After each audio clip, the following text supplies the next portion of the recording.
www.darsequran.com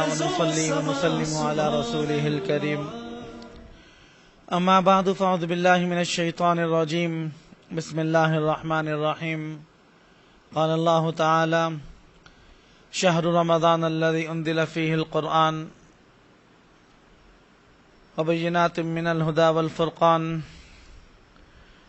وقال نبي الله صلى الله تبارك وتعالى عليه وسلم من صام رمضان ایمانا واحتسابا غفر له ما تقدم من ذنبه ومن قام رمضان ایمانا واحتسابا غفر له ما تقدم من ذنبه ومن قام ليلة القدر ایمانا واحتسابا غفر له ما تقدم من ذنبه او كما قال نبی اللہ صلی اللہ تبارک و تعالی علیہ وسلم۔ میرے محترم دوستوں اور بزرگوں، اسی طرح میری ماں اور بہنوں، درخواست یہ ہے کہ ہم آج آنے والے ایک عظیم الشان مہینے کو قیمتی بنانے کے لیے جمع ہوئے ہیں۔ یہ قیمتی مہینہ اور اس سے سارے فائدے حاصل ہوں، اور ایسا مہینہ گزر جائے کہ جس کا اہتمام، اس کی تیاری خود حضور اقدس رسول انور صلی اللہ علیہ وسلم نے خود کئی مہینوں پہلے سے تیاری کرنے کا حکم دیا۔ آپ علیہ الصلاۃ والسلام نے ایسی تیاری کرنے کے لیے عمومی طور پر اس کے علاوہ بھی بہت سے مہینے آئے، اور اس کے علاوہ بھی مثلاً حج عمرے کے سفر ہوئے، اس کے علاوہ کچھ عبادات خاص قسم کی آئیں، لیکن ایسا اہتمام اللہ کے نبی صلی اللہ علیہ وسلم سے ثابت نہیں۔ حضور اقدس صلی اللہ علیہ وسلم نے اس مہینے کے آنے سے کوئی 2-3 مہینے پہلے ایسا اہتمام فرمایا کہ آنے سے پہلے ہی اس کی قدر ہو جائے کہ تاکہ میری امت کے اس مہینے کے کوئی سیکنڈ بھی ضائع نہ ہو۔ اسی لیے علماء نے عجیب بات سمجھی ہے کہ تمام احادیث میں جو ایک ہے نماز پڑھنے کا ثواب، ایک ہے زکوٰۃ دینے کا ثواب، ایک ہے روزہ رکھنے کا ثواب، فرمایا اس کے علاوہ ایک بہت اہم چیز ہے جو ہماری دل اور دماغوں سے نکل جاتی ہے، وہ ہے کسی چیز کے اہتمام کا ثواب۔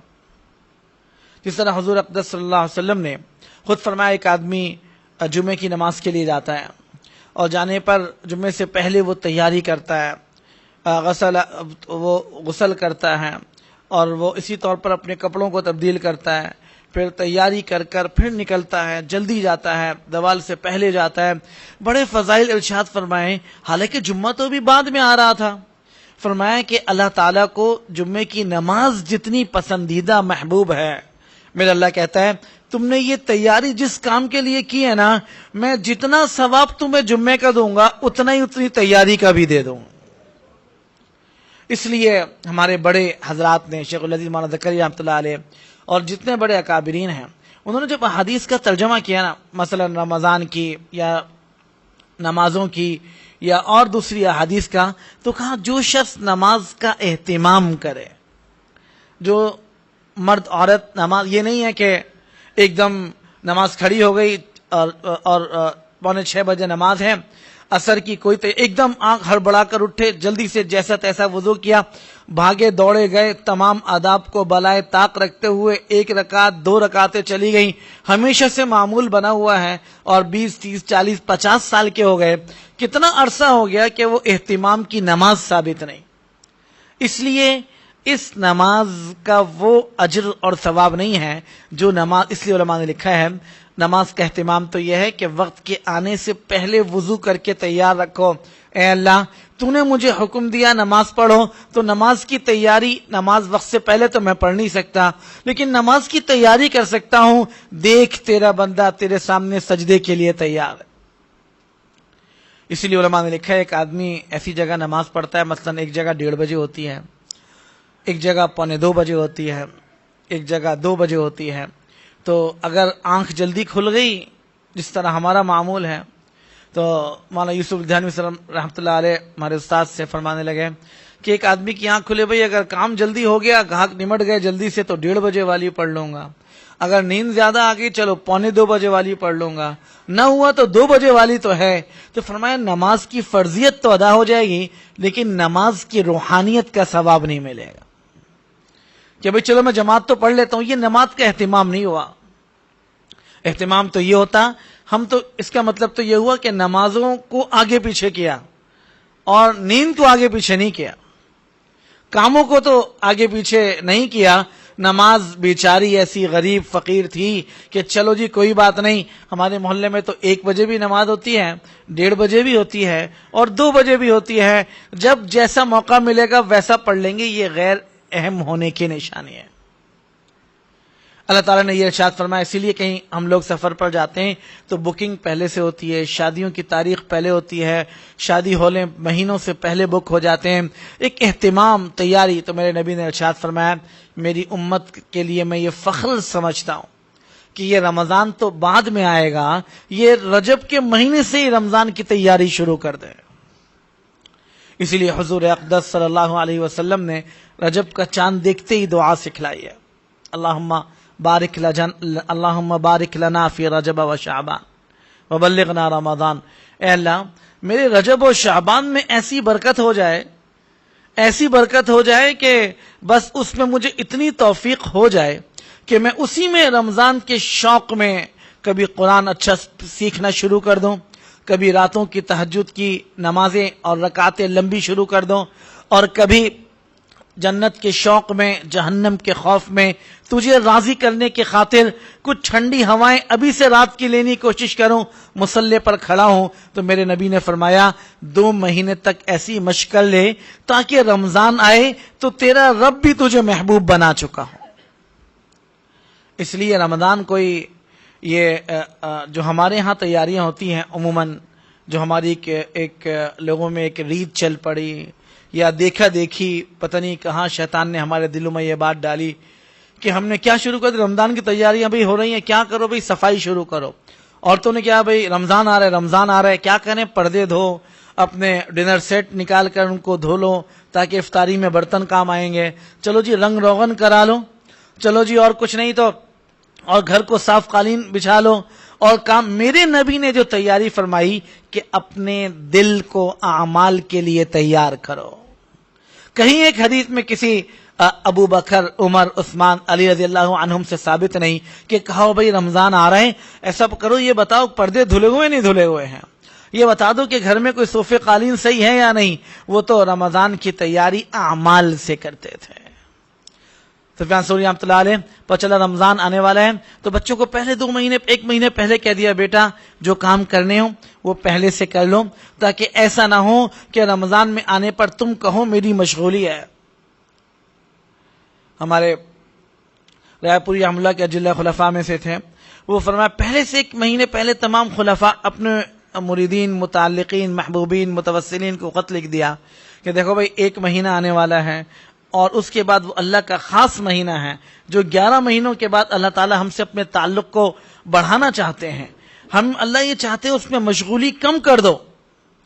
اگر اللہ نے تو یہ حکم فرمایا، حضور نے یہ کہا ہم سے کہ اگر جس کے ملازمین ہیں وہ ان کی جو اوقات کار ہیں اس میں کمی کرو، ان سے مشقتوں کے کام کم کر دو، میں تمہارے اوپر سے جہنم کے مشقتوں کو دور کر دوں. حضور اقدس صلی اللہ علیہ وسلم تو ہمیں ترغیب دے رہے ہیں. ہم نے تو اپنے آپ کو رمضان میں اور مشقت میں ڈال لیتے ہیں، تو بڑوں سے پوچھا کرتے. ہم نے تو دنیا کی چیزیں سیکھی ہیں تو یہ معلوم کر لیا کہ فلاں ڈگری کہاں ہوتی ہے، اچھا MBA کون سی ڈگری کی ہوتی ہے، کس کی ویلیو زیادہ ہوتی ہے. یہ دنیا والوں، یہ تو اللہ اور اس کے رسول سے ہی پوچھا جاتا کہ اے اللہ آپ کے ہاں رمضان کی تیاری کسے کہتے ہیں۔ اسی لیے حضور اقدس صلی اللہ علیہ وسلم نے یہ بات ارشاد فرمائی کہ اگر لوگوں کو پتہ چل جائے نا کہ رمضان کے اوقات کتنی قیمتی ہیں اور اللہ اس میں کیا دے دیتا ہے اور لوگ اللہ کے کتنے قریب بن جاتے ہیں، اللہ سے کتنا تعلق بن جاتا ہے، تو یہ لوگ تمنا کرتے کہ اے اللہ رمضان کو مستقل کر دے، 1 مہینے کے بعد ختم نہ ہوا کرے۔ لیکن یہ ان کے لیے ہے جو اہتمام کریں، جو اس کی تیاری کریں، جو تیاریاں اچھے کھانے پینے نہیں۔ ہمارے گھروں میں تو اور کیا ہوگا بھی، اچھی رمضان کی افطاری کے لیے بیسن لے آؤ، ہمیں تو دہی بڑے پھلکیاں بنانی ہیں، چیزیں بنانی ہیں۔ اللہ کے نبی کے دسترخوان پر رمضان کا یہ اہتمام ثابت نہیں ہے۔ وہاں پر تو کھجور نہیں ہوئی تو فرمایا اللہ کے نبی اگر کھجور نہیں ہے تو کس سے روزہ کھولوں؟ حضور نے فرمایا کوئی بات نہیں، کھجور میری اور میرے نبیوں کی سنت ہے۔ اگر کھجور میں جانے میں وقت لگتا ہے نا، اور یہاں سے آدمی ٹھیلے پر جائے اور جی کھجور لے کر آئے، تو فرمایا کوئی بات نہیں، کھجور نہیں ہے تو کھجور کے لیے وقت ضائع نہ کرو، تم پانی سے کھول لو، اللہ نے اسے بھی تمہارے لیے پاک بنا دیا۔ ہمیں تو شریعت یہ تعلیم دے رہی، لیکن ہمارے ہاں پتہ نہیں کن لوگوں نے ہمیں یہ تعلیم میں لگا دیا کہ رمضان کا مطلب یہ ہے کہ اچھے کھانوں کی تیاریاں، جو پورے سال ہمارے گھروں میں کھانے نہیں پکتے ہیں، وہ رمضان کی خاص ڈشیں ہیں جو افطاری پر بنتی ہیں۔ رمضان کی تیاری، رمضان کا اہتمام اس کا نام نہیں تھا۔ وہ تو اللہ تعالیٰ سے آنکھوں سے آنسو بہا کر کہ یہ لکھا ہے رحمۃ اللہ کے بارے میں کہ ادھر رمضان کے لیے عصر کے بعد نماز ہوتی، ہاتھوں کے لیے دعا اٹھتے اور آنکھوں سے پہلے اتنے آنسو روزے میں منہ میں پانی ڈالنے سے پہلے بہا دیتے، اللہ کو دکھاتے اے اللہ ایک ہے لوگوں کا پانی سے روزہ کھولنا اور ایک ہے آنسو بہا کر آنسوؤں کے پانی سے روزہ کھولنا، اے اللہ میں چاہتا ہوں میں آنسوؤں سے پہلے کھولوں اور پانی سے روزہ بعد میں کھولوں۔ ہمیں تو فرصت ہی نہیں ہوتی کہ روزہ اہتمام کسے کہتے ہیں۔ اس لیے اللہ تعالیٰ نے رمضان کی بڑی قیمت لگائی ہے۔ رمضان کی اتنی قیمت اللہ کے نبی علیہ السلام نے ارشاد فرمایا کہ صرف پہلی رات ہوتی ہے، ابھی 28 راتیں باقی ہیں، 29 راتیں باقی ہیں۔ حضور اقدس صلی اللہ علیہ وسلم نے ارشاد فرمایا صرف پہلا سورج رمضان کا غروب طلوع اور غروب ہو رہا اور چاند طلوع ہو رہا، اللہ فرماتے ہیں دیکھ چاند تو آج طلوع تو ہو رہا ہے، تیری چمک دنیا پر پڑ رہی ہے، لیکن جس پر تیری چمک پڑے اس کے گناہوں کی معافی کا اعلان بھی ساتھ کر دینا۔ اللہ نے تو اتنا قیمتی بنایا، اللہ تعالیٰ نے اس کی وہ قیمت لگائی۔ لوگ تمنائیں کرتے، حضور اقدس صلی اللہ علیہ وسلم نے دعا سکھلائی ہے، جس کا دوسرا ٹکڑا یہ ہے آخری وبلغنا رمضان، اللہ مجھے ہمیں رمضان تک پہنچا دے۔ کیا مطلب کہ اللہ کہیں رمضان سے پہلے موت نہ آ جائے اور رمضان سے پہلے میری صحت خراب نہ ہو جائے اور رمضان سے پہلے مجھے کچھ تکالیف نہ پہنچ جائیں، ایسا نہ ہو میں تراویح میں کھڑے ہونے کے قابل نہ رہوں۔ میرے نبی نے ارشاد فرمایا اللہ سے دعا مانگ لو، اللہ رمضان میں پہنچا دے گا۔ اگر اس سے پہلے تمہیں کوئی تکلیف آ گئی تو مجھے میرے رب کی قسم ہے اللہ بغیر عمل کے اجر عطا کر دے گا۔ جبکہ یہ شوق ہو، یہ ذوق ہو، یہ فطرت ہو، یہ طبیعت ہو، یہ مزاج ہو، یہ چاہت ہو، آرزو ہو، تمنا ہو، کوشش ہو، حوصلہ ہو، جذبہ ہو، جب جا کر اللہ تعالیٰ یہ توفیق دیتے ہیں۔ اس لیے حضور اقدس صلی اللہ علیہ وسلم نے ارشاد فرمایا کہ من یرد اللہ بہ خیرا یفقہہ فی الدین، او کما قال النبی علیہ السلام، اللہ بھلائی کا ارادہ جس کے ساتھ کرتے ہیں، یہ نہیں کہا کہ اس کے مالدار بنا دیتے ہیں، فیکٹریاں کھلوا دیتے ہیں، اسے A1 گریڈ میں کامیاب کرا دیتے ہیں، نوکریاں کروڑوں کی دلوا، نہیں، فرمایا دین کی ایک ایک عمل کی قیمت اس کے دل میں کھل کے بیٹھ جاتی ہے۔ من یرد اللہ بہ خیرا یفقہہ فی الدین۔ اسی اللہ تعالیٰ نے آپ حضرات کو اللہ بہت ہی حقیقی معنی بڑی اچھی بات ہے کہ یہاں تشریف لائے، دین کی بات سنی، تو اس سے مقصد یہی ہو ہر آدمی اپنے آپ کو محتاج سمجھ کر سنے، ہر آدمی یہ سمجھے یہ بات میری ذات کے لیے ہوئی ہے۔ خصوصاً کوئی 20 سال والے بیٹھے، کوئی 40، کوئی 50، 60 سال والے، اگر یہ دیکھیں کہ آج تک کسی کو 15، 20، 40، 50، 60 رمضان مل گئے، اس کے بعد بھی ہماری زندگی میں کوئی تبدیلی نہیں آتی ہے، نہ اللہ کا خوف پیدا ہوتا ہے۔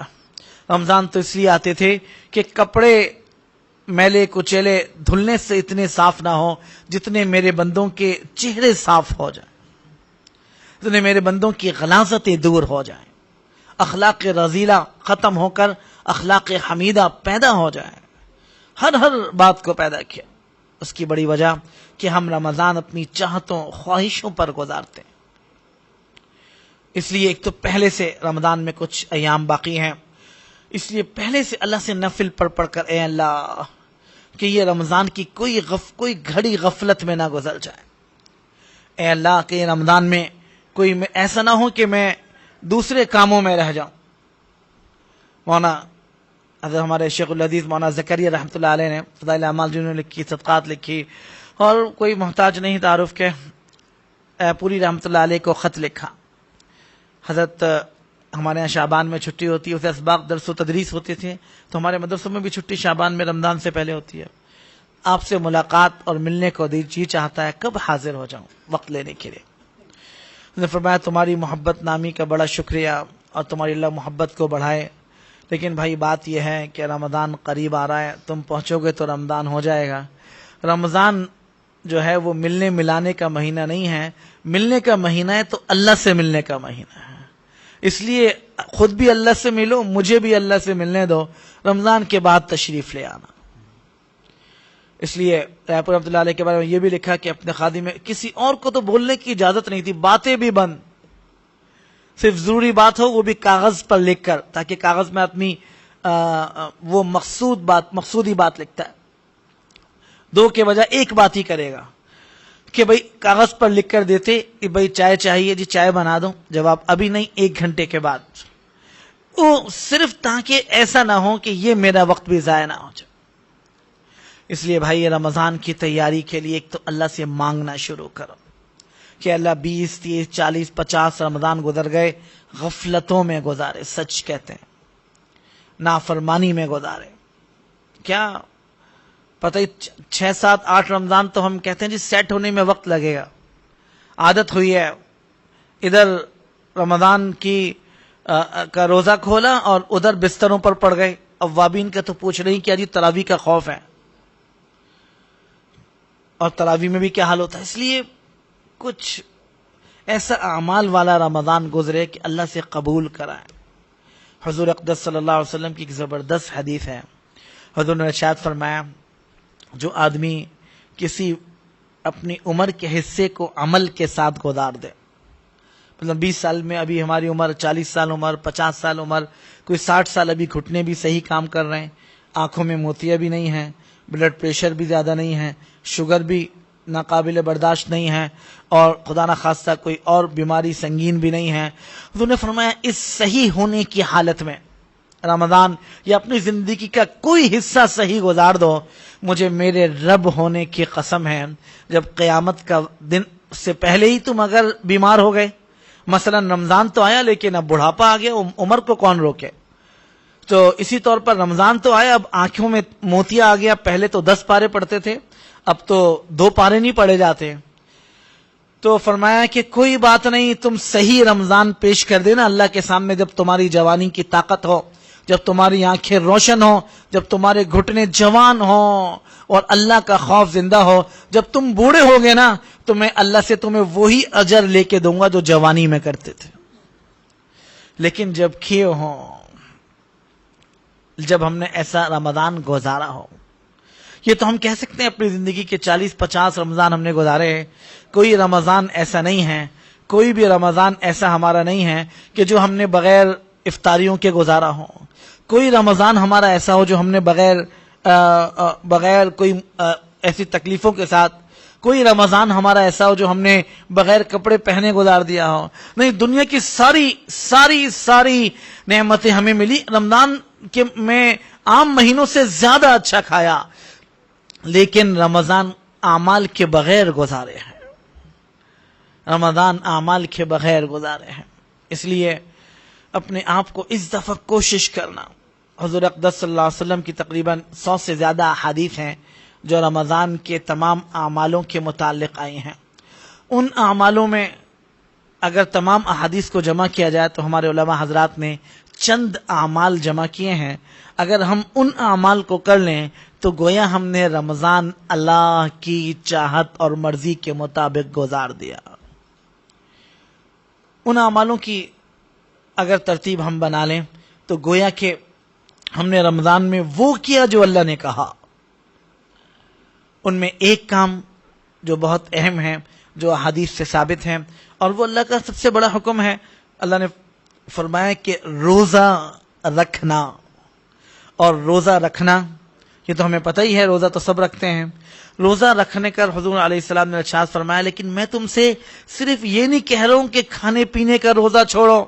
ہم جیسے لوگوں کا حضور کو پتا تھا نا, اس لیے حضور اقدس صلی اللہ علیہ وسلم نے پہلے سے یہ فرما دیا کہ دیکھو میاں صرف کھانا پینا چھوڑ دینا روزہ نہیں ہے.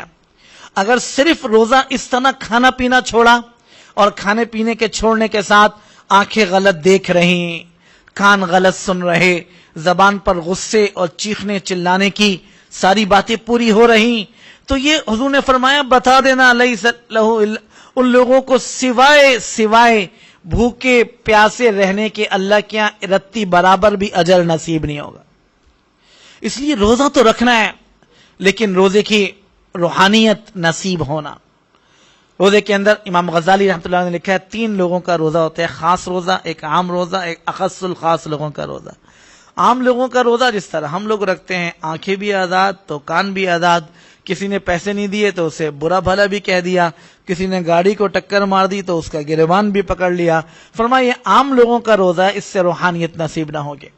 امام غزالی رحمۃ اللہ نے لکھا ہے دوسرا روزہ ایسا ہے جو لوگ روزہ رکھتے ہیں وہ روزہ ایسا رکھیں کہ کانوں کا بھی روزہ, ان کی آنکھوں کا بھی روزہ, ان کے دل کا بھی روزہ, ان کے قدموں کا بھی روزہ. ایسے روزے پر اللہ تعالیٰ کی طرف سے پھر فضائل ثابت ہوتے ہیں. فرمایا تیسرا روزہ خص الخواص کا روزہ ہے کہ نہ وہ خاص علماء, صلحاء, اتقیاء, محدثین, انبیاء علیہ الصلوۃ والسلام کے مطلب آگے تک چلے جائیں جن کے روزے میں نہ کوئی اعضاء کا بھی روزہ رہا, آنکھ, کان, دل, دماغ کا روزہ, اسی طور پر گناہوں کا بھی روزہ رہا. فرمایا تیسرا کہ اللہ کے غیر کی طرف ارادہ بھی نہ گیا. یعنی اگر پیاس بھی لگی ہے تو علماء فرماتے ہیں پیاس کی طرف اشارہ جانے پر کہ اللہ کے غیر سے توجہ ہٹی کیوں, اس لیے اللہ تعالیٰ نے یہ خاص روزہ رکھنا. حضور علیہ الصلوۃ والسلام نے ارشاد فرمایا جو آدمی روزے میں اپنی زبان کی حفاظت نہ کرے نہ میرے ہاں اجر ملے گا نہ اللہ کے ہاں اس کا اجر ملے گا. حضور صلی اللہ علیہ وسلم نے ارشاد فرمایا کہ ہم لوگ واقعی دیکھیں کہ ہم لوگ, اللہ تو ارشاد فرما رہے ہیں کہ کتب علیکم الصیام کما کتب علی الذین من قبلکم لعلکم تتقون. ادھر 29ویں روزے پورے ہوں, ادھر تقوی ہونے کا سرٹیفکیٹ مجھ سے لے لو. تو ہم تو دیکھتے ہیں کہ ادھر رمضان ختم تو ادھر ہمارے اعمال ختم, ادھر رمضان ختم تو ادھر فجر اور تہجد کا تو پوچھ نہیں کیا. ادھر 6 صفحے ہوتی ہیں عام نماز میں, رمضان میں اوہو پہلے ہی دن ظہر میں 2 صفحے رہ گئی. اس لیے کہ تقوی والے کام ہی نہ کیا. اس لیے روزے کو ایک تو بچانے کی ضرورت ہے. روزہ صرف ہم یہ کہیں جی ٹھیک ہے, علماء مفتیوں سے پوچھیں گے تو وہ یہ کہیں گے جی اگر آپ نے صبح صادق سے لے کر اور غروب آفتاب تک کوئی چیز نہ کھائی پی آپ کا روزہ ہو جائے گا, لیکن اس کے ساتھ انوارات, برکات, جس سے دل کے اندر اللہ کا خوف پیدا ہو. ایسے روزے میں امام غزالی رحمۃ اللہ سے کسی نے پوچھا کہ آپ ظہر سے قرآن شروع کرتے ہیں, عصر ہو جاتی ہے, عصر کے بعد نماز پر دعا شروع کرتے ہیں, مغرب ہو جاتی ہے, فجر کے بعد نوافل شروع کرتے ہیں, مطلب اشراق چاش تھوڑی دیر کے بعد تو زوال ہو جاتی ہے, زوال ہو جاتا ہے, تو یہ روحانیت کیسے پیدا ہوئی؟ فرمایا جو روزوں میں اللہ کے نبی کے مطابق روزے رکھنے شروع کیے جب سے اللہ نے میرے دل کو اپنی طرف پھیر دیا. یہ اللہ تعالیٰ توفیق جب دیتے ہیں بھائی. ہمارا تو سوائے اس کے کہ اگر یوں کہا جائے دوسرے الفاظ میں کہ کانوں میں جس چیز کی عادت ہے, رمضان میں کوئی اگر میچ آ گیا, رمضان میں کوئی اخبار پر آ گیا, کوئی تصویر آ گئی تو نہ آنکھیں اس وجہ سے پیچھے نہیں ہٹتے کہ رمضان ہے چھوڑ دو روزہ، چھوڑ دو یہ تصویر دیکھنا، ارے بھائی رمضان ہے چھوڑ دو بات کرنا. اسی طرح سوائے اس کے کہ اگر کوئی غیر آدمی دیکھے کہے گا جی تو کوئی فرق ہی محسوس نہیں ہو رہا. اور صحابہ کے بارے میں ہونٹوں سے پتہ چل جاتا کہ رمضان شروع ہو چکا ہے، زبان پر ذکر جاری ہوتا، آنکھوں میں آنسو ہوتے اور پتہ چل جاتا کہ رمضان اسے کہتے ہیں. اس لیے میرے محترم دوستوں، رمضان کیسے گزارے؟ جس رمضان پر اللہ دل کو پھیر دے، جس رمضان میں اللہ اعمال کا شوق دے دے، جس رمضان میں اللہ تعالیٰ اپنا بنا لے، یہ ایسا رمضان. صحابہ رضی اللہ عنہ اجمعین کا اتنا زبردست ذوق تھا رمضان میں روزے رکھنے کا. گرمی سڑی ہوئی پڑ رہی ہے، یہ کیا ہمارے یہاں گرمی پڑتی ہے. ابھی کل ہی پرسوں ہم لوگ سفر میں تھے، ابھی آ رہے ہیں باہر سے، تو وہ کیا گرمی کہ وہ نہ پاؤں رکھا جائے، نہ ایسی سخت 48-50 تو کوئی مسئلہ ہی نہیں. اس موقع پر بھی صحابہ کرام رضوان اجمعین کا حضور اقدس صلی اللہ علیہ وسلم کے ساتھ غزوہ بدر، فتح مکہ رمضان میں ہوا. تو حضور صلی اللہ علیہ وسلم کا صحابہ کا شوق اتنا کہ اوپر سے آنکھ برس رہی.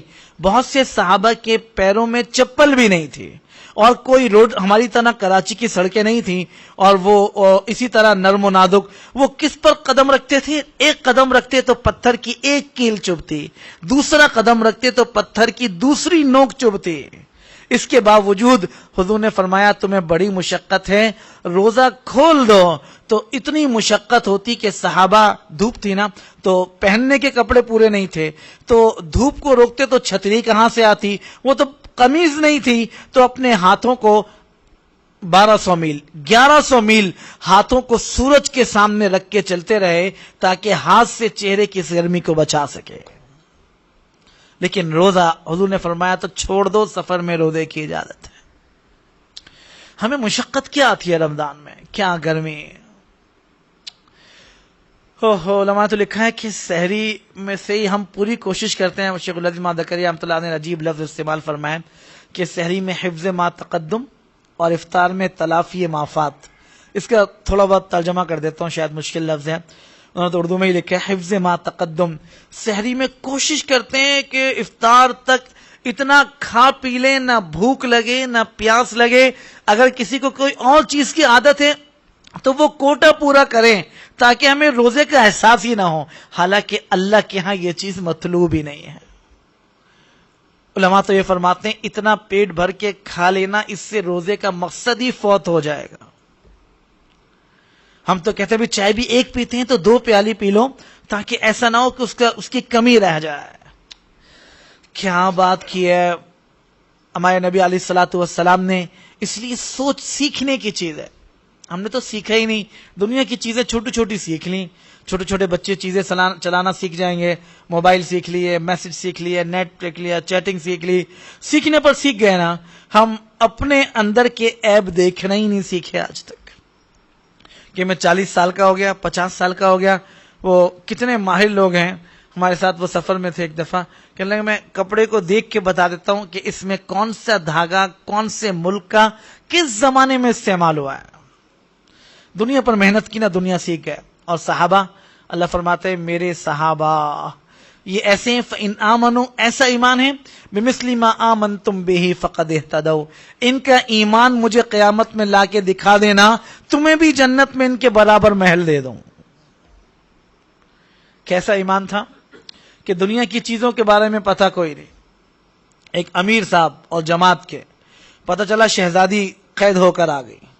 قید ہو کر آئی تو جیسے ہی قیمت، لوگوں نے کہا کہ شہزادہ چھڑانے آئے گا، بہت قیمت مانگنا. کہنے لگے ٹھیک ہے. لیکن اس سے پہلے ہوا یہ تھا کہ حضور صلی اللہ علیہ وسلم نے فرمایا کہ میں دنیا سے جا رہا ہوں، لیکن تجھے ایک بات بتاؤں، میں نے ایک لشکر دیکھا ہے کہ جس میں تم لوگ فتح یاب ہوگے، اس کی شہزادی ملے گی. فرمایا اللہ کے نبی اتنا یقین تھا کہ عقل مند اسے کہتے ہیں دین کے بارے میں. اللہ کے نبی دعا کرے نا اللہ مجھے شامل کرے، وہ شہزادی بھی مجھے دے دے. کہ حالانکہ وہ اس وقت تو حضور کے پاس نہ کھانا نہ پینا، فقر و فاقہ. پتا تھا کہ اللہ کے نبی کی بات غلط نہیں ہو سکتی. وہ عمر کے زمانے میں، کس زمانے میں لشکر فتح ہوا تو کہا جی تو حضور مجھے دے چکے ہیں. فرمایا گواہ ہے تو 2 گواہ پیش کر دی. اچھا بھائی تم لے لو، حضور نے دے دی. تو تو شاید لوگوں نے کہا صحابہ نے کہ ابھی اس کا بھائی آئے گا، باپ تو ہے نہیں، خوب دولت مانگنا، جتنی مانگ سکتے ہو تمہیں دے دے گا. کہنے لگے اچھا. تو جیسے ہی شہزادہ آیا تو کہا جی اندر چلے جا، ان کے پاس ہے. ان سے کہا جی میری بہن آپ کے پاس ہے. کہنے لگے میاں میں بہت قیمت لوں گا، تھوڑی بہت نہیں لوں گا. کہنے لگے جی بہت بولے، کتنی مانگیں گے آپ میں دوں گا. تو کہنے لگے 100 200 300 400 500 600 700 800 900 اور کچھ سوچنے لگے. پھر کہنے لگے پورے 1000 1000 سے ایک پیسہ بھی کم نہیں لوں گا. وہ تو فوراً دے دی. تو باہر آ کر لوگوں نے کہا کہ اللہ کے بندے تم نے صرف 1000. کہنے لگے میں کیا کروں، میں نے بہت سوچا، اس سے زیادہ گنتی نہیں آتی تھی مجھے، حالانکہ کروڑوں بھی مانگتے تو دے دیتے. اور دین کا کیا حال تھا کہ حضور اقدس صلی اللہ علیہ وسلم، آج ہم دنیا کی چیزیں تو جانتے ہیں، سچ یہ ہے، جو آدمی جس لائن کا ہے نا 10 20 30 40 سال میں، کوئی کپڑے والا ہے تو کپڑا دیکھ کے بتا دے گا یہ کیسا کپڑا ہے، کاٹن ہے یا نہیں. کوئی سونے والا ہے تو بتا دے گا بھائی 1 نمبر ہے 2 نمبر ہے. کوئی اس طرح ایک آدمی اگر کسی اور چیز کا ماہر ہے تو وہ بتا دے گا. لیکن ہم کیسے ایمان والے ہیں کہ ماں باپ کی گود سے ایمان لے کر پیدا ہوئے ہیں. ہمیں ایمان کے اپنے ابھی تک کہ اس میں کتنے عیب ہیں نظر ہی نہیں آتے. رمضان جیسا اتنا قیمتی مہینہ غفلتوں میں، دوستی یاریوں میں، بات چیتوں میں، کھانے پینے میں برباد کرتے ہیں کہ ایسا لگتا ہے شاید اللہ نے کہا کوئی بات نہیں 40-50 رمضان تو میں اور دوں گا، اس سے پہلے موت نہیں دوں گا. حالانکہ ہمارے بڑے اس طرح گزارتے تھے کہ اے اللہ اس طرح رمضان گزارا کہ آخری رمضان کا آخری وقت ہے. اس لیے بھائی پہلا کام تو روزے کو خدا کے لیے صحیح کب ہوگا؟ میں نے عرض کیا جب روزے کے سحری میں بھی برکات کا ظہور ہو. یہاں بھی علماء نے لکھا ہے کہ سحری کتنے وقت پہلے ہو، اور سحری سے فارغ ہونے کے بعد افضل اقرب سنت یہ ہے. علماء نے لکھا ہے آدمی تہجد سے فارغ ہو. حضور اقدس صلی اللہ علیہ وسلم کی عادت شریفہ یہ تھی، ادھر آپ سحری سے فارغ ہوتے، ادھر آپ نوافل سے فارغ ہوتے، ادھر سحری کھاتے، پھر فوراً آخری وقت میں سحری کھاتے. لیکن پہلے نوافل ہوتے، تہجد ہوتے. عائشہ اللہ فرماتی ہے کہ آپ کے آنسوؤں کی چمک دسترخوان پر باقی رہتی. اور ہمارا کیا حال ہے؟ ہم نے کیا کیا ہے؟ ہم تو سحری، وہ گھر والے کہتے ہیں جلدی اٹھو، کہ وہ بیٹا ہے تو اماں کہتی ہیں بیٹا صرف دودھ ہی پی لو، ارے بیٹا صرف جلدی کر لو. کہاں کی تہجد، کہاں کی تلاوت، کہاں کا قرآن، کہاں کا رونا، کہاں کی دعا. امام زہری بہت بڑے مشہور محدث گزرے عملہ فرماتے ہیں اللہ کی قسم کھا کے کہہ سکتا ہوں کہ میرے نبی نے کوئی سحری بغیر روئے نہیں کھائی ہے. ہم نے تو شاید ہم قسم کھا کے یہ کہہ سکتے ہیں ہم نے کوئی سحری رو کے نہیں کھائی ہے، اس لیے کہ پتہ ہی نہیں، بس سحری کھانے پینے کا نام تھوڑا ہی ہے، سحری اعمال کر کے کھانے پینے کا نام ہے. پھر ایسی سحری پر برکات حاصل ہوں گے. اس کے بعد حضور اقدس صلی اللہ علیہ وسلم نے چار نے عرض کیا کہ روزہ ہر چیزوں سے بچنا، زبان سے کوئی بات نہیں. یہاں تک حضور نے فرمایا اگر کوئی تم سے لڑتا بھی ہے نا اذا خاصمت فلیقل انی امرؤ صائم، ارے بھائی کوئی بات نہیں، آپ کی بات صحیح ہے، میں غلط ہوں بھائی، میرا روزہ ہے، میں زیادہ بات نہیں کر سکتا، جو کرنی ہے بعد میں بات کر لینا. یہ تو اللہ کے نبی علیہ السلام نے ہمیں ارشاد فرما دیا. اور ہم کیا کہتے ہیں جی روزے میں غصہ زیادہ آتا ہے. یہ تو بڑی یعنی عجیب سی غیر مناسب، غیر اخلاقی، غیر فکری بات. تربیت ہی نہ کی اپنی. گھر والے ڈرتے ہیں جی روزہ ہے، کچھ اور کہہ دیا تو کچھ نہ ہو جائے. اس لیے اس کے علاوہ آنکھ، کان، زبان، دل، دماغ کی پتہ چلے کہ روزہ ہے. اس لیے حضور صلی اللہ علیہ وسلم نے ارشاد فرمایا کہ آدمی روزہ رکھتا ہے، اللہ تعالیٰ نے ارشاد فرمایا للصائم فرحتان، فرحۃ عند لقاء ربی، کہ ایک اللہ تعالیٰ دو خاص نعمتیں ضرور عطا فرمائے، لیکن صائم کو کہا ہے جو اللہ کے ہاں روزے دار ہو، جو ساری برکات کے ساتھ ہو. فرمایا دو خوشیاں دوں گا. ایک خوشی تو اس وقت جب آدمی افطار کرتا ہے راحت حاصل ہوتی ہے. فرمایا جب مجھ سے ملاقات کروں گا نا، میں جانوں اور تو جانے، فرشتوں تک کو نہیں بتایا کیا عطا کروں. اس لیے شیخ العظیم ذکر رحمۃ اللہ نے لکھا ہے ایک حدیث میں یہ بھی آتا ہے ون اجزی بھی ون اجزا بھی، میں تمہیں کیا بتاؤں. اللہ کہہ رہا ہے روزہ اس طرح رکھ دو جس طرح میں کہتا ہوں، میں اپنے آپ کو تیرے حوالے کر دوں. لیکن حضور نے دوسری طرف ارشاد فرمایا بہت سے روزے دار ایسے ہیں جن کو سوائے بھوک کے فرشتے کہتے ہیں سوائے بھوک ہڑتال لکھ دو، باقی کچھ نہ لکھو. روزے میں جھوٹ بھی، روزے میں غیبت بھی. حضور نے فرمایا، اس لیے بہت سے علماء نے تو یہ لکھا ہے، اگرچہ فتویٰ اس پر نہیں، اکثروں کا یہ نہیں، بہت سے علی رضی اللہ عنہ وغیرہ کے اور کئی صحابہ سے ثابت ہے کہ جھوٹ بولے اور روزہ ہو، یہ کیسے روزہ ہوا؟ اس کا روزہ ٹوٹ گیا. غیبت اور روزہ ہو، یہ کیسے ممکن ہے کہ مثلا ایک آدمی کیا کرے کہ مریض بھی ہو اور اس کے ساتھ زہر بھی کھائے، یہ تو کل کا مرتا آج مر جائے گا. فرمایا اس کے روزے کی حضور نے صاف فرما دیا. الفاظ سچ تو یہ ہے، حقیقت تو یہ ہے کہ اتنے صاف الفاظ ہیں. حضور نے ارشاد فرمایا علیہ الصلوۃ والسلام، اس کو سوائے بھوک ہڑتال کے اور کچھ ثواب نہ ملے گا. اس لیے بھائی ایک تو روزے کو خدا را ان اعمال کیفیات کے ساتھ آباد کرو. دوسرا وہ روزہ حدیث میں آتا ہے اللہ کے ہاں عرش پر پہنچ جاتا ہے جو روزہ اعمال کے ساتھ ہو، جو روزہ قرآن کی تلاوت کے ساتھ ہو، جو روزہ ذکر کے ساتھ ہو. اگر ہم باطن ظاہری خوراک نہیں دے رہے تو اپنے جسم کو روحانی خوراک تو دو. روحانی خوراک کیا؟ کبھی 3 پارے فجر کے بعد سنا دیے، کبھی ظہر سے پہلے جا کے صلاۃ التسبیح پڑھا دی، کبھی ظہر کے بعد 10 15 20 منٹ کی لمبی دعا مانگ لی، کبھی چلو کچھ تھوڑی دیر راستے میں جاتے ہوئے اگر آرام بھی کر لیا تو اس کے بعد دوبارہ اللہ کے سامنے رو دھو کر اپنی مغفرت کی بھیک مانگ لی، اور عصر کے بعد تو ہاتھ اٹھائے تو مغرب کر دی. اس روزے پر اللہ نے فرمایا قیامت کے دن آ جانا، فرشتوں صرف نامہ اعمال میں یہ لکھو کہ انہوں نے روزہ رکھا ہے. مثلا نمازوں کا تو ثواب ہے نا، 1 کروڑ نے کی، 2 کروڑ نے کی، 49 کروڑ ثواب، لاکھوں کروڑوں ملتا ہے. فرمایا روزے میں صرف یہ لکھنا کہ ان قد صاما، اس نے صرف روزہ رکھا ہے، باقی کیا دوں گا میں جانے میرا بندہ جانے. تو حضور علیہ الصلوۃ والسلام نے فرمایا یہ تو تمہیں فرمایا پھر بھی بتلا دوں. فرمایا اللہ کے نبی بتلا دیں. فرمایا یہ کہ اللہ تعالیٰ اس کی ایک روزے اور اس کے بدلے میں اتنا تو کرے گا کہ جتنا مشرق اور مغرب ہے اس کو جہنم سے دور کر دے گا. لیکن علماء فرماتے ہیں روزے کو بھی روزہ رکھو، روزے کا بھی روزہ رکھو. سکھلانا بتلانا بھائی روزہ ہے. رمضان پتہ چلے روزے سے. کم بولنا، کم بولنا، ضرورت کا بولنا، باقی اللہ سے یہ بات ہے ہی اللہ سے. دوسرا کام جو رمضان کے بڑے فضائل آئے ہیں اور رمضان قیمتی بن جائے گا، خوبصورت بن جائے گا، اور رمضان کی قیمت اللہ تعالیٰ وہ لگائیں گے جو اللہ نے اپنے بندوں حسن بصری، جنید بغدادی کے رمضان کی قیمت لگائی تھی. وہ یہ ہے کہ رمضان ہو تو زبان اللہ کے قرآن سے جاری ہو. رمضان اور قرآن کا بڑا جوڑ رکھا ہے اللہ نے.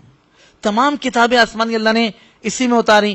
30 رمضان کو، 7 رمضان کو، 9 رمضان کو، اور 21 رمضان کو، 13 رمضان کو، تمام صحیفے جتنی کتابیں. ابو ذر غفاری رضی اللہ تعالیٰ نے پوچھا اللہ کے نبی اللہ نے کون سی کتابیں کب اتاری؟ حضور بتاتے چلے گئے زبور 3 کو اتاری، اور تورات 9 کو اتاری، انجیل 13 کو اتاری، اور قرآن کو 27 کو. اس طرح پورے کے پورے صحیفے 21 کو، 18 کو، بعض میں 12 کو، بعض میں 14 کو. فرمایا اللہ کے نبی یہ تو سب کچھ رمضان میں ہی ہے. فرمایا اللہ تعالیٰ نے رمضان کا نام شہر الکتاب بھی رکھا ہے، کتابوں کا مہینہ. اس لیے لیکن ہم کیا کرتے ہیں بھئی ایک ہی قرآن ختم ہو جائے تو بڑی بات ہے. یہ کوئی بات ہے؟ اللہ تعالیٰ نے مانگا اس میں اپنے اعمال دکھلاؤ. ایک قرآن ختم ہونا کوئی بات ہے؟ ارے بڑوں کا معمول تھا. ایسے قرآن کی تلاوت کا شوق اور ذوق یہ دنیا والوں کو دیکھتے نہیں ہیں ہم کہ اگر دنیا کے ان کے ہاں کوئی کاروباری کام ہوتے ہیں، کسی کی شپمنٹ ہوتی ہے، کتنی کتنی نائٹیں لگا دیتے ہیں.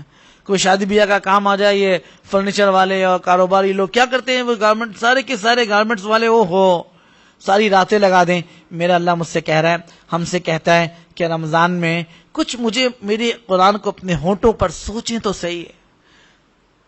ایک ہے عام لوگوں کے کلام، ایک ہے اللہ کا کلام. اللہ نے اپنے نبی کو بتایا غور کرو کہ اللہ کا کلام. حضور نے ارشاد فرمایا فضل کلام اللہ علی سائر الکلام کفضل اللہ علی خلقہ. میں تمہیں کیا بتاؤں قرآن کی اللہ کیا کیا قیمت ہے. جو اللہ کی قیمت اپنی مخلوق پر ہے وہی اللہ کی قیمت اپنے کلام کی ہے. کہاں اللہ اور کہاں مخلوق کی قیمت ہی نہیں نا. اللہ نے فرمایا اللہ کی یقین. اس لیے قرآن یہ ایسا کرنا جب موقع مل جائے ہونا یہ چاہیے کہ جیب اپنے اوپر والے پاکٹ میں قرآن ہو. پتہ چلے کہ رمضان ابھی نماز میں 15 منٹ ہے, کھول لیا قرآن, پھر شروع کیا. پتہ چلا کہ ابھی ٹریفک میں جا رہے ہیں, ابھی بس میں بیٹھے ہیں, اچھا ابھی کوئی اور پیٹ نہیں ہو رہی, چلو جی قرآن پڑھنا شروع کیا. وہاں سے آ گئے, پتہ چلا کہ کھانے کے دسترخوان میں تو ابھی بیوی کہہ رہی ہے کہ کھانے میں دیر ہے, چلو بھائی میں کیوں وقت ضائع کروں, میں اللہ کو اللہ کا قرآن سناؤں. تو فجر کے بعد بھی قرآن ہو, تو ظہر سے پہلے بھی قرآن ہو, تو عصر کے بعد بھی قرآن ہو, تو مغرب کے بعد بھی قرآن ہو. مولانا رشید احمد گنگوہی رحمۃ اللہ علیہ کے بارے میں لکھا کہ ادھر فجر کے بعد قرآن, ادھر 10 پارے, ظہر کے بعد پھر قرآن, عصر کے بعد, تو یہاں تک ہوتا کہ بھائی فرماتے آج عصر کے بعد والا قرآن ختم ہوا ہے, ہر 2-3 دن بعد, آج مغرب کے بعد والا قرآن ختم ہوا ہے, آج عشاء کے بعد والا قرآن ختم ہوا ہے, آج فجر کے بعد والا قرآن ختم ہوا. اور ہم کیا کرتے ہیں بھائی, وہ ہم تو یہی کہتے ہیں آج قرآن ختم ہے بھائی, بیوی سے کہتے ہیں دعا تھوڑی سی لمبی ہوگی, 27ویں شب ہے, دیر سے آئیں گے, یعنی ایک قرآن ختم ہوتا ہے. یہ بڑوں کا معمول نہیں ہے. علماء نے تو یہاں تک مولانا صاحب مدنی رحمۃ اللہ علیہ کے بارے میں, شیخ الہند کے بارے میں, کیا پڑھیں تو صحیح اکابر کا رمضان کیا تھا. ہمیں تو شاید مذاق جھوٹ معلوم ہوتا ہے, سچ ہے شاید ہم سمجھتے ہیں شاید ابھی خواب دیکھ رہے ہیں, جب اٹھیں گے نا, جب تیاری کر لیں گے. کیا رمضان ہوا, فجر سے ظہر سوتے گزری, چھٹی مل گئی کسی دن, ظہر سے عصر بازار کا سامان لاتے گزری, عصر سے مغرب روزے کے انتظار میں گزری, نہ اعمال, مغرب سے عشاء تراویح سے پہلے لیٹتے گزری, عشاء کے بعد تراویح کے بعد تو ہے ہی آرام, اپنی دنیا آخرت دونوں برباد کی. اس لیے میرے محترم دوستوں, میری ماں بہنوں, درخواست یہ ہے کہ ایسا رمضان گزرے کہ جس رمضان کو ہم اللہ کی بارگاہ میں پیش کریں نا, اے اللہ 1433 ہجری کا رمضان ہے, دیکھ لیں اس میں چاند ہونے سے لے کر اور شوال کے چاند ہونے تک کوئی ایک لمحہ بھی نہیں ہے جو تیرے بغیر قرآن کے, بغیر آنسوؤں کے, بغیر روئے دھوئے گزرا ہو. اس لیے بھائی روزے کو ان تمام چیزوں سے پاک. کوئی آپ کو کچھ کہتا ہے تو حضور نے کہا سن لو, کوئی بات نہیں. کوئی تمہیں تھپڑ مارتا ہے تو کھا لو, کوئی بات نہیں, کہہ دو بھائی میرا روزہ ہے, کوئی بات نہیں. دوسرا کام میں نے آپ کو بتایا, ایک تو گناہوں سے بچنا, روزے کو بچانا. دوسرا تلاوت کو کثرت سے کرنا, کثرت سے کرنا, کثرت سے کرنا. صرف رمضان میں تراویح کے علاوہ بھی آنکھ قرآن نفلوں میں ختم کرنا, یہ علماء نے لکھا ہے سنت مؤکدہ ہے, کوشش کرنا.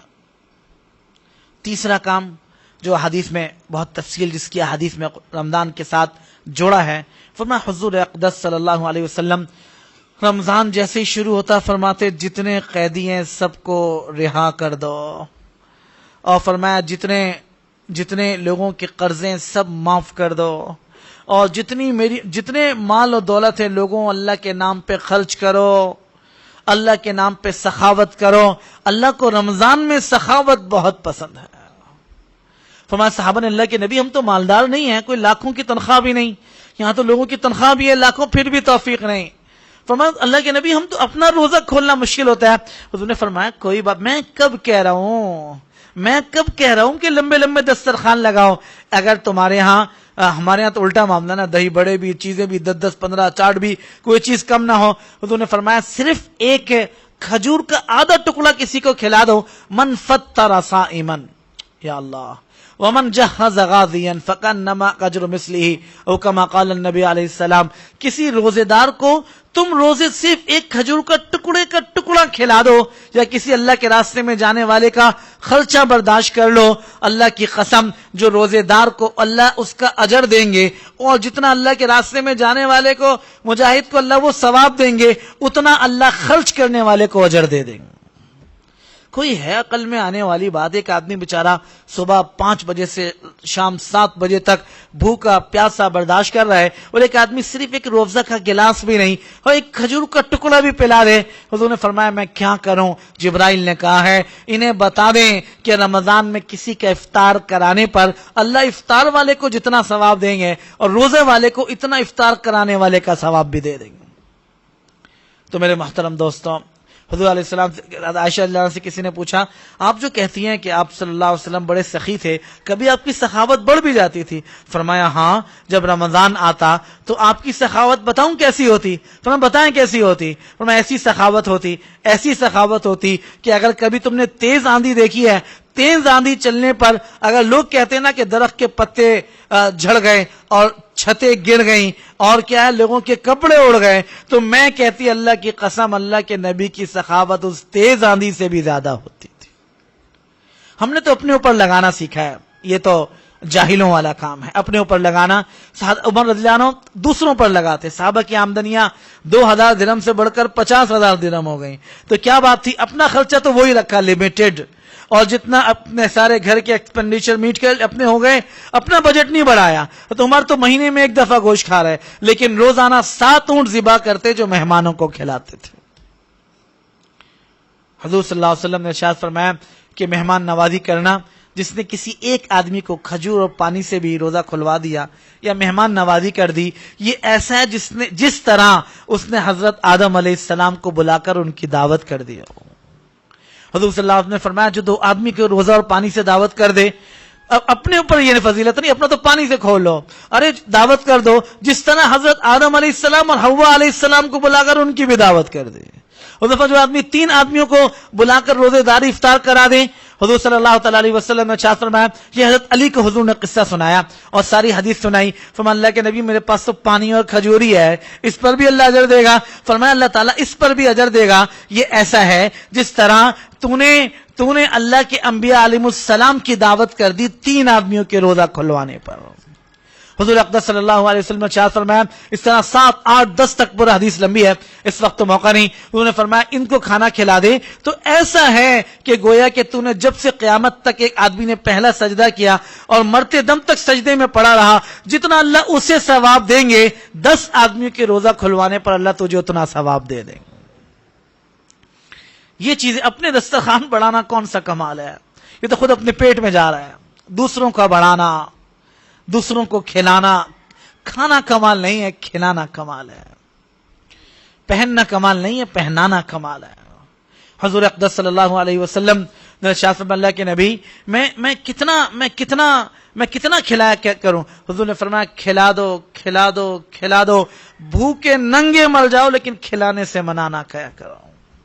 ہم نے تو اپنے آپ کو ہی کھلایا، کیا کریں، بجٹ میں بچوں کو فون کیا، بچے یہ سیکھ گئے کہ بھائی ہوم ڈیلیوریاں آ گئیں، پیزے آنے شروع ہو گئے، برگر آنے شروع ہو گئے، یہ پتہ ہی معاف ہو گیا کہ بھائی کسی کو روزہ کھلوانے پر سخاوت کی کیا فضیلت ہے۔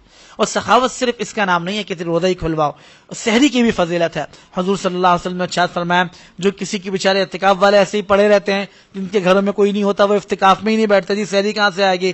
حضور نے فرمایا جو آدمی ایک آدمی کو سحری کھلاتا ہے، اللہ تعالیٰ جب شب قدر ہوتی ہے اللہ جبرائیل علیہ السلام کو اتارتے ہیں اور فرماتے ہیں جس نے کسی کو سحری کرائی ہے، اے میرے جبرائیل اس سے جا کے مصافحہ کر کے آنا، ہاتھ ملا کے آنا۔ حضور نے فرمایا تم اس کی نشانی بتاؤں جس سے جبرائیل مصافحہ کرتے ہیں؟ فرمایا اللہ کے نبی ضرور بتلائے۔ فرمایا اپنے دل میں رقت محسوس کرتا ہے، ہاتھ اٹھانے سے پہلے اللہ آنسوؤں کی لہریں بہا دیں گے۔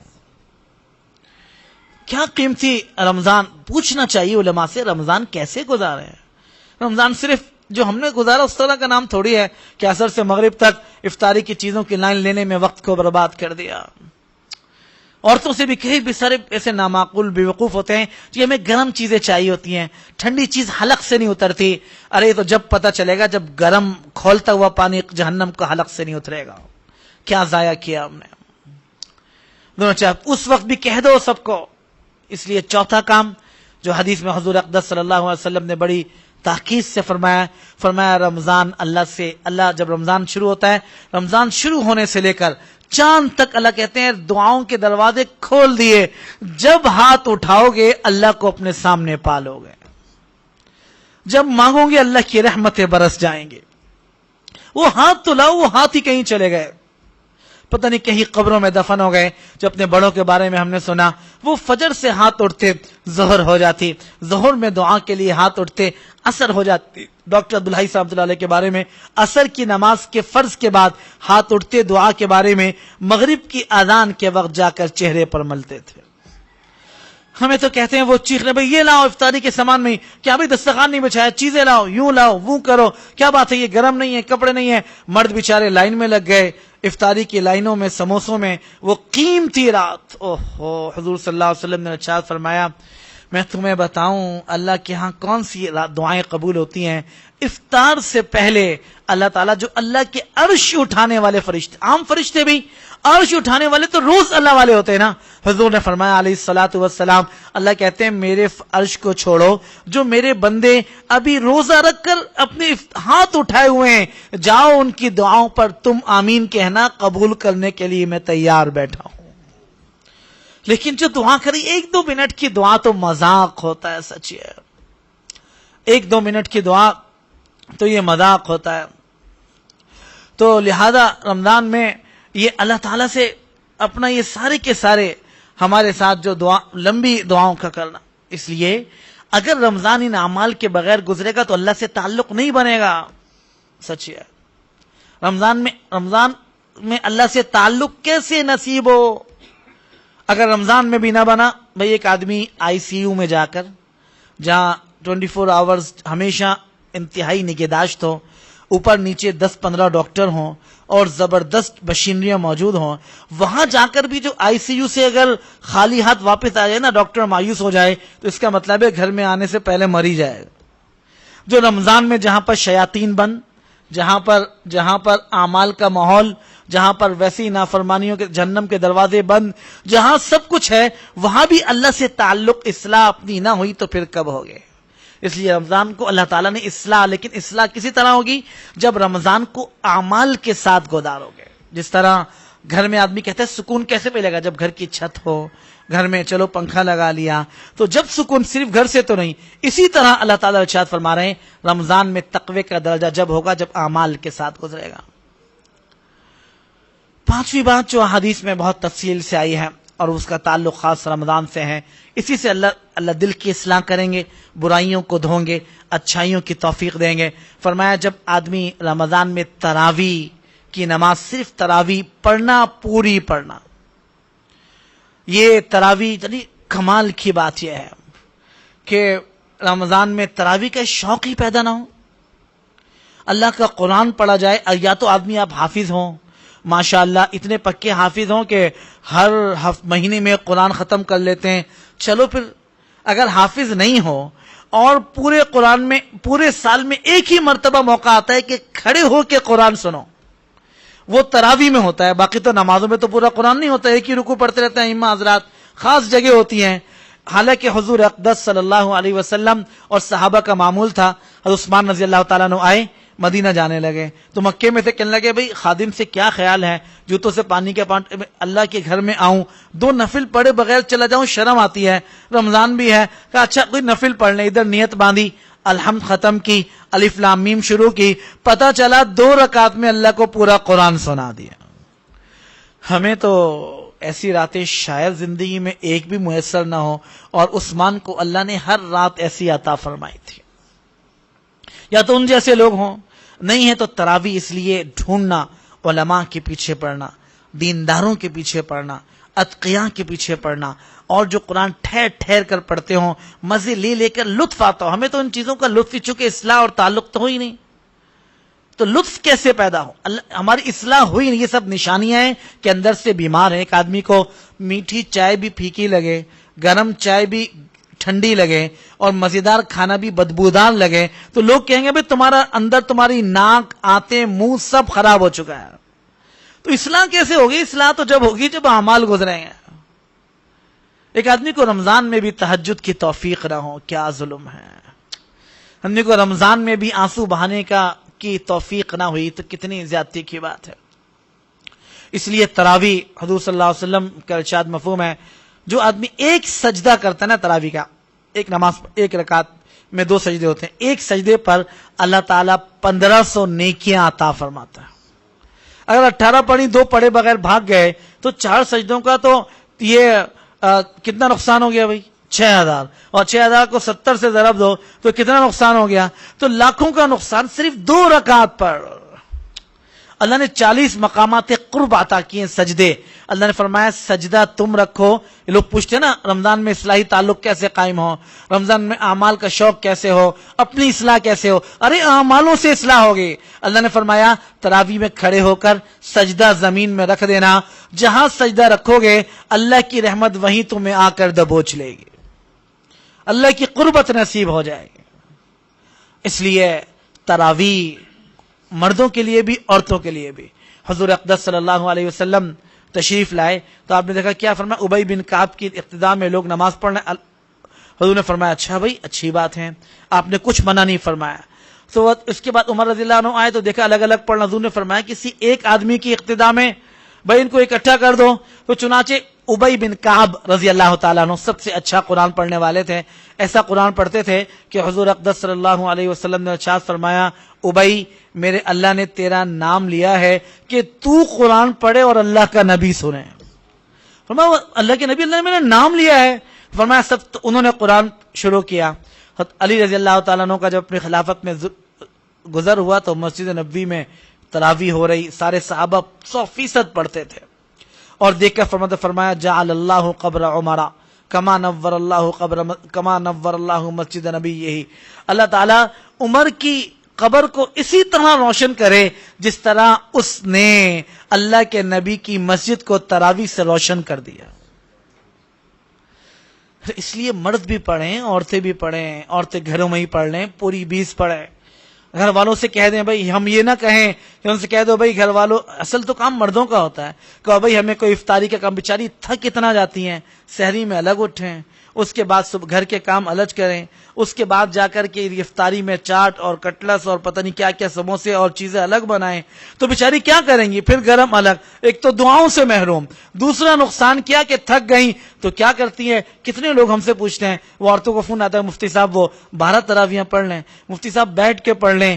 کیا زیادتی کی بات ہے, کھانا پکاتے ہوئے تو بیچاری نہیں تھکتی اور افطاری کا سامان کرتے ہوئے نہیں تھکتی.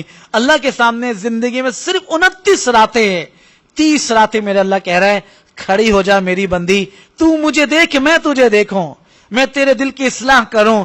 ہمیں وہ بھی توفیق نہ ہو.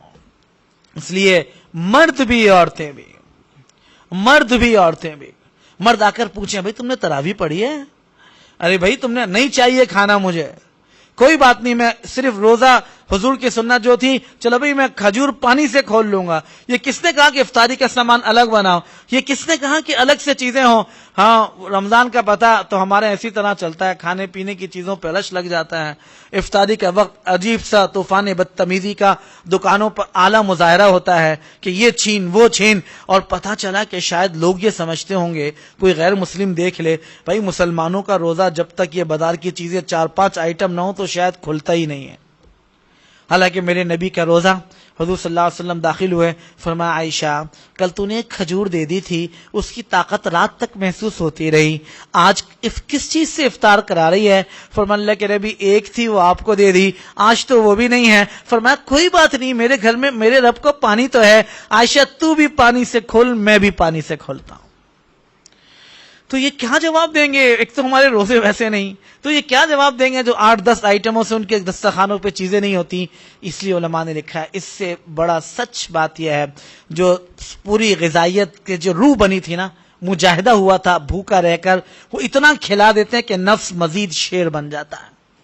اتنا کھا لیتے ہیں, پیٹ بھر گیا نا تو مغرب کی نماز پڑھنا, بہت سو کی جماعت چلی جاتی ہے. مغرب بیچاروں پہلے 5 منٹ بات کرتے تھے ائمہ, 10 منٹ بعد شروع کی, وہ 15 منٹ میں بھی کرتے ہیں تو بیچارے یہ حال ہے کہ اکثر آدھی صف کی تو 2 مسجد کی رکعتیں چلی جاتی ہیں. کھانے پینے کا اتنا شوق ہو گیا. حضور علیہ الصلوۃ والسلام نے کیا باتیں ارشاد فرمائی, جب ایسا رمضان گزرے گا تو اس کے اثرات حاصل نہیں ہوں گے. اس لیے اپنا اصلاحی تعلق اور اللہ سے تعلق جو پیدا ہوگا, ان اعمال سے تعلق پیدا ہوگا. چلتے پھرتے اٹھتے بیٹھتے ہر وقت جو اس کی دعائیں, علماء فرماتے ہیں اللہ سے تعلق کیسے پیدا ہو؟ وقت کی جو دعائیں ہیں, ہر اٹھنے بیٹھنے کی, جس آدمی کے اندر کچھ کمی محسوس ہو ان دعاؤں کا اہتمام کرنا, رمضان میں تلاوت کا اہتمام کرنا, اللہ سے تعلق. یا رب, حضور نے ارشاد فرمایا آدمی نظروں کی حفاظت کرتا ہے, اس سے اتنا ایمان بنتا ہے.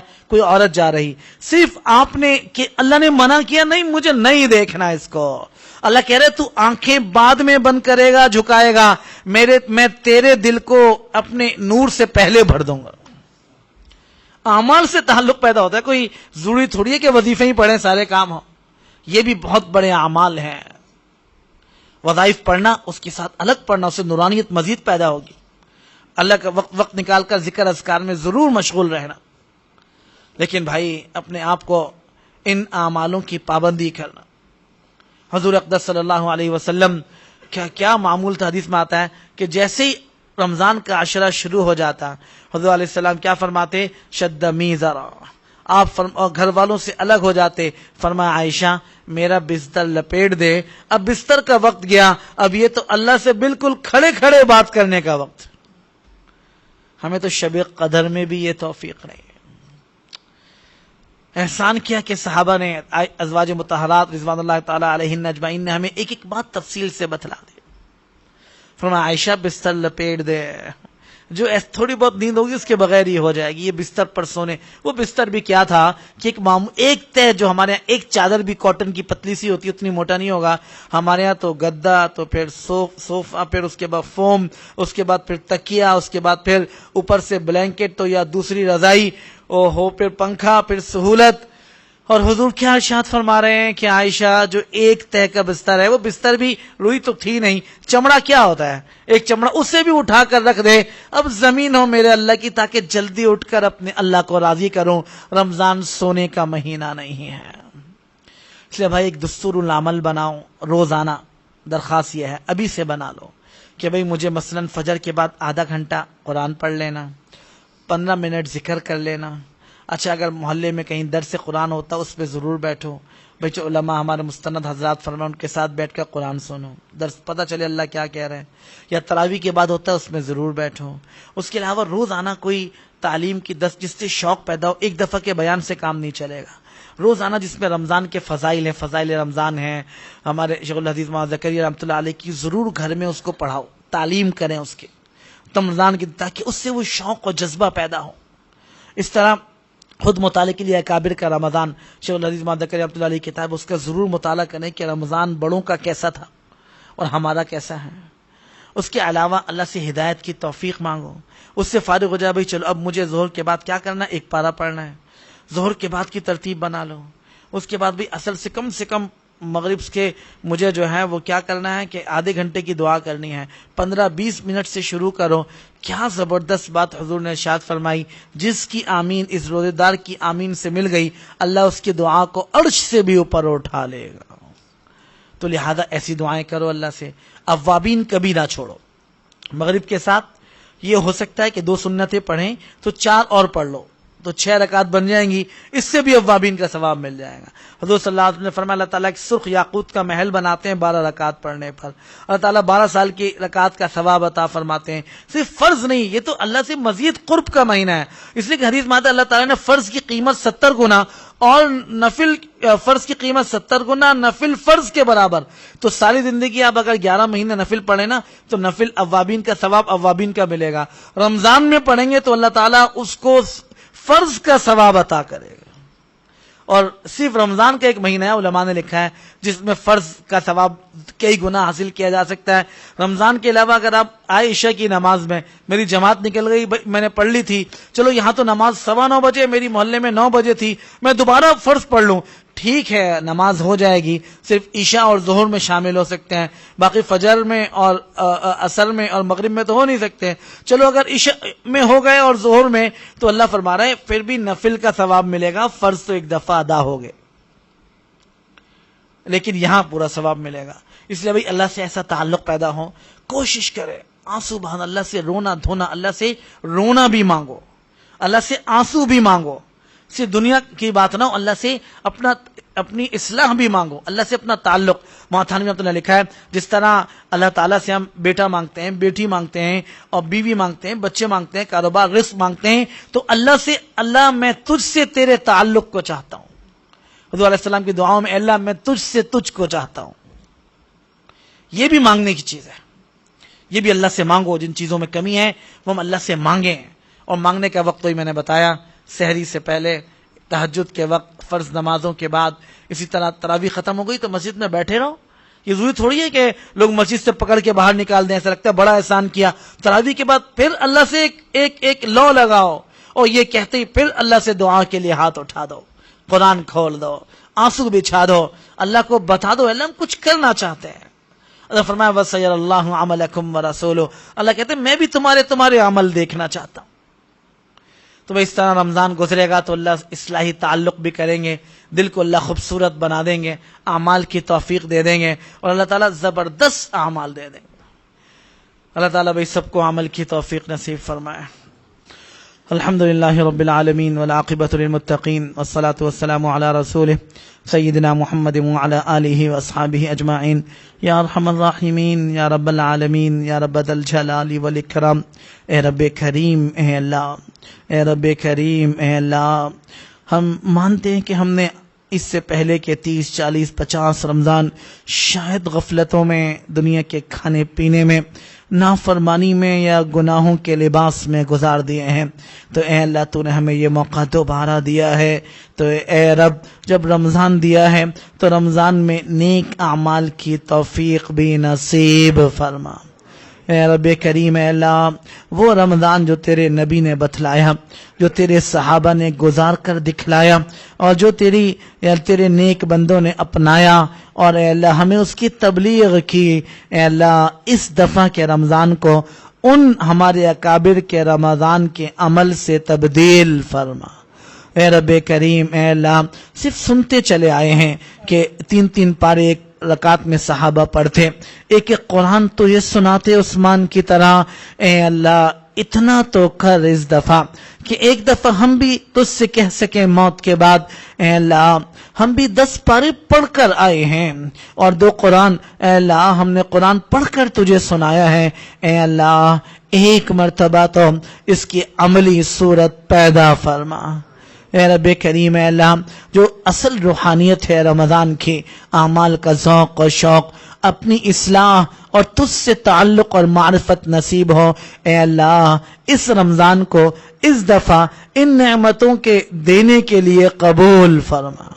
یا اللہ ہمیں تو یہ سکھایا گیا، یہ بتلایا گیا کہ شاید رمضان کھانے پینے کا مہینہ، شاید رمضان چیزوں کا مہینہ، عید کی تیاری کا مہینہ ہے، یا اللہ دوسرے عشرے سے ہی ہماری توجہ بازاروں میں رنگینیاں بٹ جاتی ہیں، رونقیں بڑھ جاتی ہیں، لوگوں کے رش لگ جاتے ہیں، شاید یہ پتا ہو کہ یہاں نہیں اے اللہ یہ تو تیرے نبی نے منع فرمایا ہے، تو اے اللہ ہمیں ہدایت کا اعلیٰ درجہ نصیب فرما۔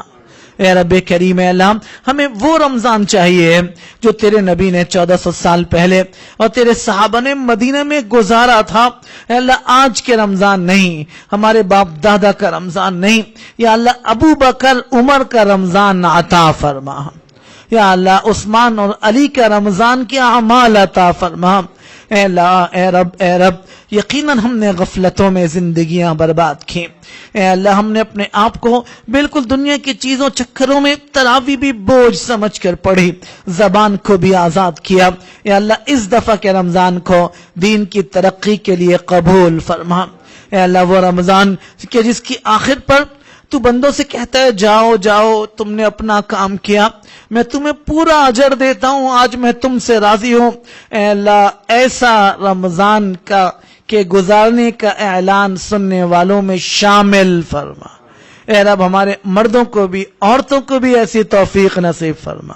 اے رب کریم، اے اللہ یہ حضرات آئیں اور دین کی بات سنی تاکہ رمضان میں تجھ سے تعلق پیدا ہو، اصلاح کیسے ہو، اے اللہ ان اعمالوں کا ذوق شوق پیدا فرما۔ اے رب کریم، اے اللہ ہم جتنے مرد عورتیں یہاں بیٹھے ہیں، جس کی جو ضرورتیں، حاجتیں، چاہتیں، مرادیں، آرزویں، تمنائیں، اللہ جو کچھ تجھ سے مانگ رکھا ہے ہم کو اٹھنے سے پہلے، وہ سب کا سب کچھ ضرور عطا فرما۔ یا اللہ وہ سب کا سب کچھ ضرور عطا فرما۔ رب کریم دنیا آخرت کی ساری ضرورتوں کا انتظام فرما۔ یا اللہ وہ آنکھوں کی چمک، آنسو ایسے بہ رہے ہوں، وہ عائشہ رضی اللہ عنہا کی طرح کرتا گیلا ہو چکا ہو، مصلی بھر چکا ہو، یا اللہ شب قدر میں تو ایسی رات مقدر فرما۔ اے اللہ جن گناہوں کی نحوست سے تو دل سخت کر دیتا ہے اور آنکھوں کو خشک کر دیتا ہے، اے اللہ ان گناہوں سے ہماری نسلوں کی بھی توبہ قبول فرما۔ اے رب کریم ہم جتنے لوگ آئے بیٹھے ہیں، یا اللہ اس دفعہ کے رمضان کو یا اللہ اصلاح رمضان سے تبدیل فرما، اس دفعہ کے رمضان کو تعلق مع اللہ سے تبدیل فرما. اس دفعہ کے رمضان کو زندگی کے بدلنے کے ذریعے کے طور پر قبول فرما. اے رب کریم ہماری ساری دعاؤں کو قبول فرما. وصلی اللہ تعالی علی خیر خلقہ سیدنا محمد وعلی آلہ واصحابہ وازواجہ وذریاتہ وامتی اجمعین.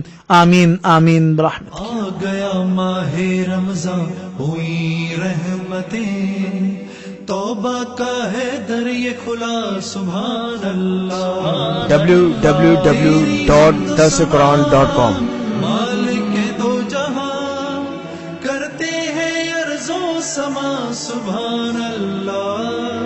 ماہ رمضان آیا ہے دیکھو، ماہ رمضان آیا ہے دیکھو. جشن نزول قرآن اس کی سعادتیں، کرنا خدا قبول ساری عبادتیں.